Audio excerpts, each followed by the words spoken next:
ऐसा सावन की शिवरात्रि में या सावन के सोमवार में ऐसा क्या रहता है?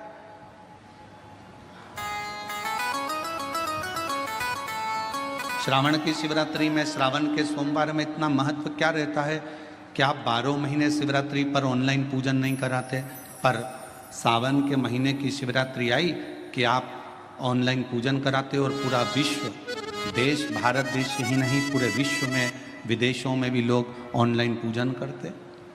आखिर क्या रहता है? मेरा मेरी जीजी से, मेरी बहन से निवेदन है, तुम दुनिया के साल भर में कितने भी व्रत कर लो, तुम कितने भी उपवास कर लो, तुम कितनी भी पूजन कर लो, तुम कितना भी अनुष्ठान कर लो, सारे व्रतों पर, सारे अनुष्ठानों पर, सारी पूजन पर सावन के महीने के जो सोमवार होते हैं, जो शिवरात्रि होती है, जो प्रदोष होती है, ये पूरे साल के व्रतों पर प्रबलता प्रदान करते हैं, बल देते रहते हैं। पर निवेदन है, सावन के सोमवार का व्रत करो, पर ऐसा व्रत मत करना कि तुम्हारे व्रत करने से परमात्मा को भी टेंशन हो जाए।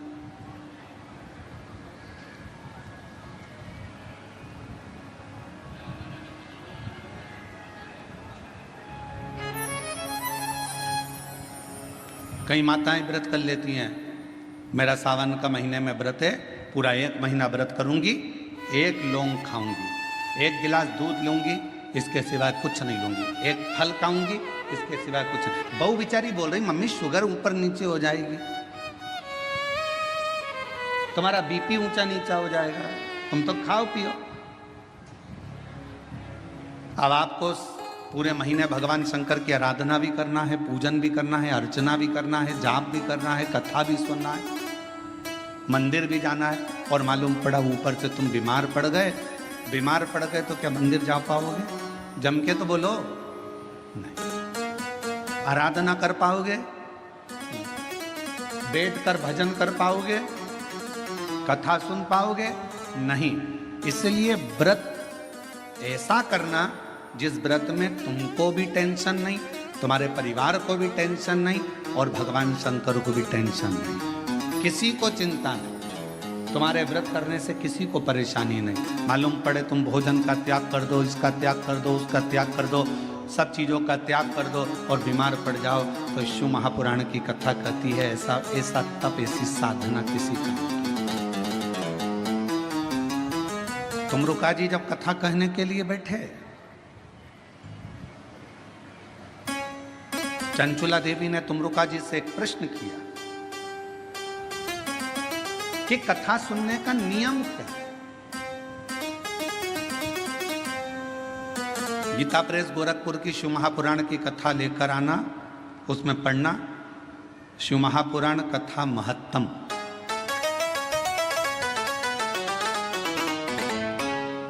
कथा को सुनने का नियम क्या है, यह भागवत में भी पूछा गया।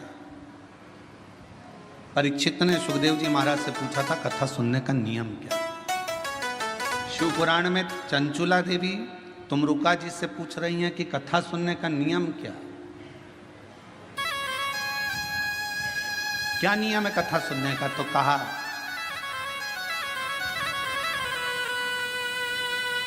एक समय फलहार करो, शिव महापुराण की कथा को श्रवण करो, भागवत कथा को सुनो। इतना ना बने, एक समय फलहार करो, दूसरे समय भोजन करो, और शिव महापुराण की कथा को जरूर सुनो।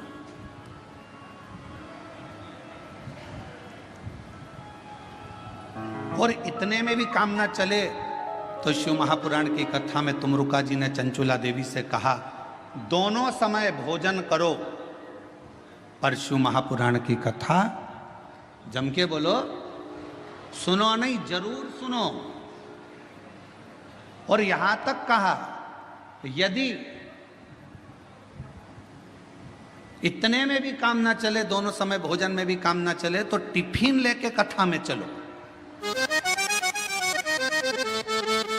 पर शिव महापुराण की कथा जरूर सुनो। जैसे माँ आदि शक्ति माँ भवानी के शरीर के तेज प्रकाश जल से बेलपत्र का पौधा होता है। बेलपत्र का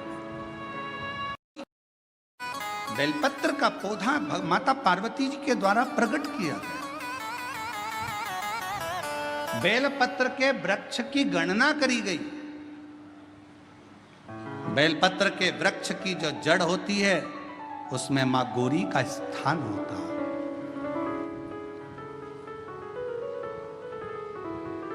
बेलपत्र की जड़ में महागौरी है, बेलपत्र के तने में माहेश्वरी है, बेलपत्र के शाखाओं में दक्षिणायनी माता है, बेलपत्र की पत्ती में मां पार्वती है, बेलपत्र के फल में मां कात्यायनी है और बेलपत्र के उस सुंदर आनंदमय फूल में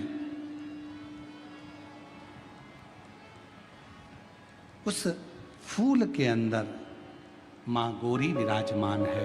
ऐसा पूरा बेलपत्र के वृक्ष की गणना करी गई। चाहे शाखा हो जड़ हो, बेलपत्र के पूजन का कितना भी एक पत्र आया है, अच्छा है देखिए,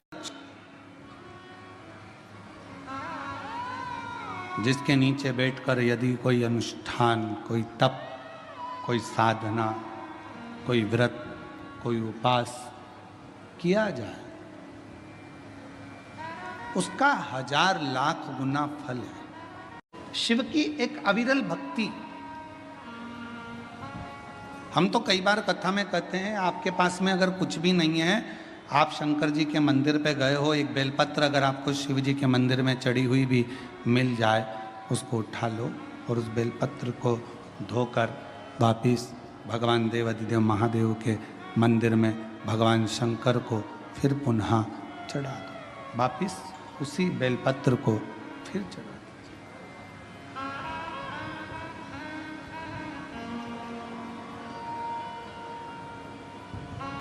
और कई बार त्रिगुणाकार, त्रिकालदर्शी, त्रिनेत्रधारी, त्रिपुंडधारी, त्रिशूलधारी मेरे देवाधिदेव महादेव को चढ़ाने के लिए अगर मंदिर में तुम्हें बेलपत्र मिले भी ना तो अपने हाथ की 3 उंगलियों का स्पर्श भगवान शंकर को कर लीजिए और शिव के नाम का उच्चारण कर लीजिए। शिव उस बेलपत्र को स्वीकार कर लेते हैं। भाव, एक स्वच्छ भाव, निर्मल मन सो मोहि पावा। भगवान शंकर को अगर आप भाव से रिझा रहे हैं, निर्मल भाव दे रहे हैं, शिव उसको भी स्वीकार कर। मेरे ओघड़दानी कभी भी आपसे कोई वस्तु की चाह नहीं। कथा देखिएगा जरा, शिव महापुराण की कथा में एक शब्द आता है कि ब्रह्मदेव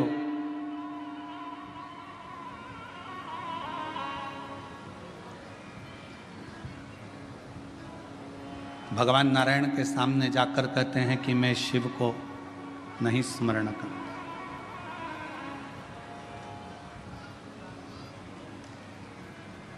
मैं नहीं जानता कौन शिव, कौन सृष्टि के रचना करता। ब्रह्मा जी ने तो अपने मन में विचार कर लिया कि सृष्टि का रचना करता केवल मैं हूं, केवल मैं। और ये मैं और मेरा का जो संबोधन है, ये अहम का संबोधन।